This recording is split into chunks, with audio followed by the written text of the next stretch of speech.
दोस्तों, भारत के डीआरडीओ ने पिछले कुछ सालों में मेक इन इंडिया के तहत ऐसे कमाल करके दिखाए जिन्हें देखकर आज रशिया, इजराइल, फ्रांस समेत अमेरिका जैसे सभी डेवलप नेशन के होश उड़ चुके हैं। एक के बाद एक मेक इन इंडिया पहल के चलते डीआरडीओ ने पूरे विश्व में भारत के रक्षा क्षेत्र की ऐसी धाक जमाई हुई है जो देखते ही बनती है।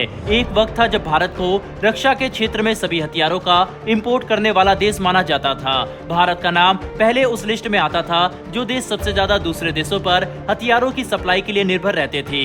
वहीं कुछ ही सालों में भारत के अंदर आत्मनिर्भर अभियान का ऐसा तूफान उठा कि आज भारत का नाम दुनिया के सबसे खतरनाक 25 हथियारों की सप्लाई करने वाले देशों की लिस्ट में शामिल हो चुका है। हमारे आज के इस खास वीडियो में हम आपको बताएंगे कि डीआरडीओ के उन बड़े कारनामों के बारे में जो पिछले कई सालों से भारत के रक्षा क्षेत्र में डीआरडीओ करता हुआ आ रहा है। सबसे पहले बात करते हैं भारत के डिफेंस एक्सपोर्ट की। पिछले 9 सालों में भारत का एक्सपोर्ट डिफेंस के क्षेत्र में 23 गुना ज्यादा बढ़ गया है। अगर आंकड़ों की बात करें तो जहां 2013 और 14 में भारत का डिफेंस एक्सपोर्ट 686 करोड़ का था, वहीं साल 2022 और 23 में ये एक्सपोर्ट 686 करोड़ से बढ़कर 16,000 करोड़ तक पहुंच चुका है। लेकिन भारत सिर्फ यहीं पर रुकना नहीं चाहता। डीआरडीओ लगातार दिन रात की कड़ी मेहनत से अपने एक्सपोर्ट को विश्व में और ऊंचा उठा रहा है। भारत के खतरनाक हथियारों का एक्सपोर्ट इस वक्त 85 से भी ज्यादा देशों में है। जिन हथियारों का सप्लाई भारत भारी मात्रा में विदेशों में कर रहा है उसमें पहला नाम डॉर्नियर 228 का है।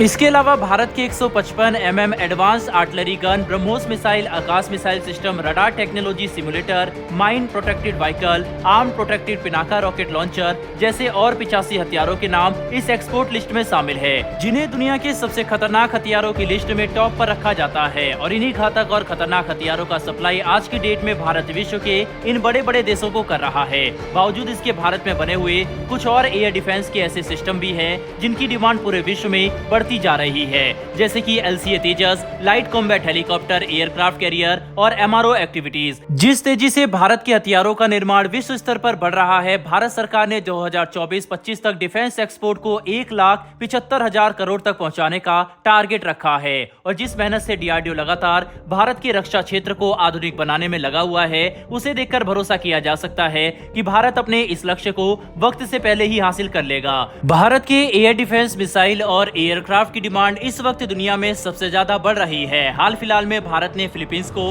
अपनी ब्रह्मोस मिसाइल का एक्सपोर्ट भारी मात्रा में किया था। इसके अलावा अर्जेंटीना और इजिप्ट भारत के LCA तेजस एयरक्राफ्ट को खरीदना चाहते हैं। अर्जेंटीना की तरफ से 15 और वहीं मिस्र देश यानी कि इजिप्ट की तरफ से भारत को 20 LCA तेजस को एक्सपोर्ट करने की खबर सामने आई है। फिलहाल भारत इन दोनों ही देशों के साथ बातचीत में लगा हुआ है। वहीं पूरी दुनिया में इस वक्त अगर किसी मिसाइल का दबदबा है तो वो है भारत की ब्रह्मोस। जब से ये मिसाइल दुनिया के सामने आई है तब से हर तरफ इस मिसाइल के चर्चे हैं। कई सारे देश भारत की इस मिसाइल को खरीदने की रेस में लगे हुए हैं। सबको पछाड़ते हुए सबसे पहले फिलीपींस के साथ भारत ने ब्रह्मोस के सौदा को कंफर्म किया था। वहीं पर फिलीपींस के बाद ब्रह्मोस को खरीदने के लिए जो देश सबसे ज्यादा बेताब नजर आ रहे हैं उनका नाम है वियतनाम, थाईलैंड, इंडोनेशिया और ब्राजील। भारत का डिफेंस एक्सपोर्ट मार्केट बहुत ही ज्यादा डाइवर्स है।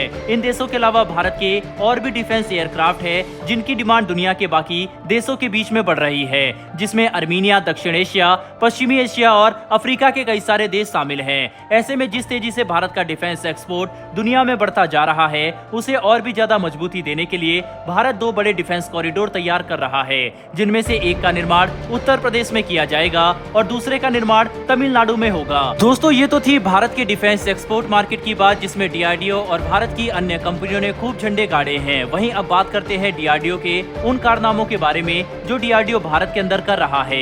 यानी कि भारत जिस तेजी से अपने डिफेंस वेपन्स और इक्विपमेंट्स को बाकी देशों में बेच रहा है, उतनी ही तेजी से भारत स्वदेशी तरीके से बड़े और नेक्स्ट जनरेशन के घातक हथियारों का निर्माण भी करता जा रहा है। 2018 और 19 के बीच में भारत दूसरे देशों से 46% हथियार खरीदा करता था। वहीं अब 2023 के आंकड़ों पर नजर डालें तो भारत की निर्भरता दूसरे देशों पर 36% तक आकर रुक गई है और अभी भी लगातार घटती जा रही है। भारत अब ज्यादातर हथियारों को दूसरे देशों से खरीदने पर नहीं बल्कि उस टेक्नोलॉजी को अपनाने पर फोकस कर रहा है जो उसे स्वदेशी तरीके से डिफेंस के हथियारों का उत्पादन करने में मदद करेगी।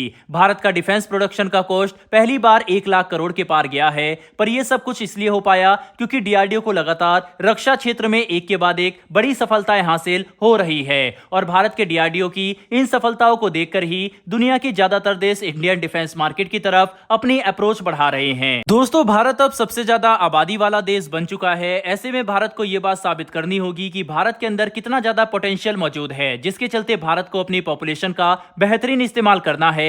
और इस बात में भी कोई दो राय नहीं है कि भारत की काबिल और डायनेमिक पॉपुलेशन इस वक्त ना कि सिर्फ डीआरडीओ में बल्कि भारत के रक्षा क्षेत्र में अपना योगदान बेहतरीन तरीके से दे रही है। वैसे दोस्तों, आपको क्या लगता है कि जब से मौजूदा गवर्नमेंट सत्ता में आई है तब से डिफेंस के क्षेत्र में और भी ज्यादा तेजी से काम हुआ है या फिर नहीं? अपनी राय कमेंट बॉक्स में लिखकर जरूर बताइएगा।